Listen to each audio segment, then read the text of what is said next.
Hi Beb! This is Ivy and welcome to my channel. For today's video, ipapakita ko sa inyo kung paano magpalit ng email address at mobile number sa my.sss portal online.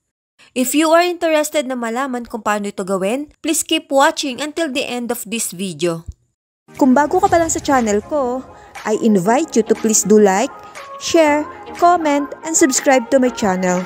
Don't forget to hit the notification bell para updated ka sa mga bago kong video gaya nito. Without any further ado, let's get started.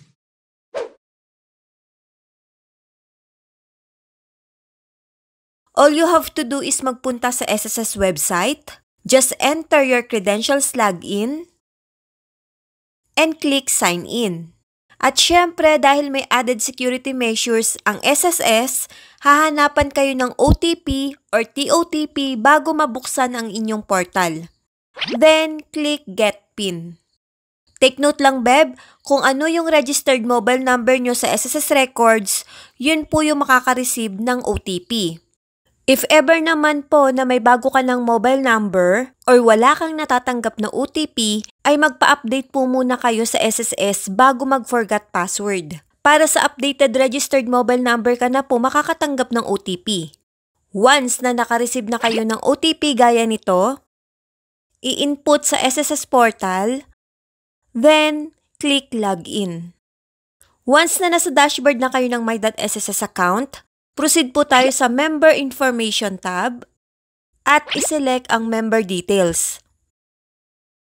Now, madadirect po kayo sa Members Information page. Next, dito po natin makikita kung ano ang registered mobile number at email address ng member.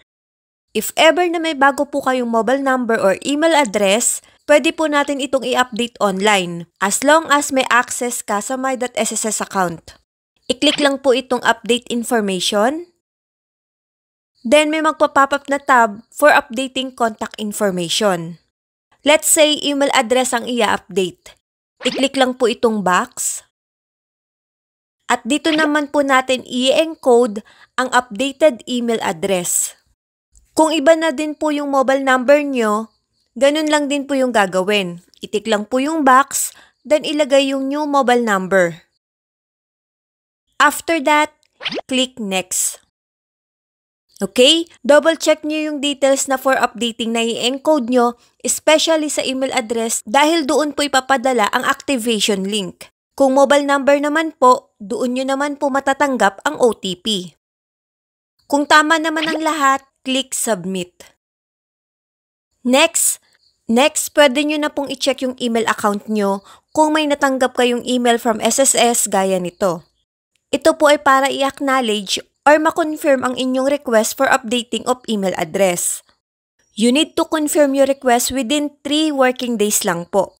Otherwise, mag-e-expired po yung link and you will need to repeat the request process. So, para ma-confirm ang updating request, i-click lang po natin itong here. Then, madadirect po ulit kayo sa SSS tab for update contact information. At i-double check ulit ang details, then click confirm. There you go! You have successfully submitted your request.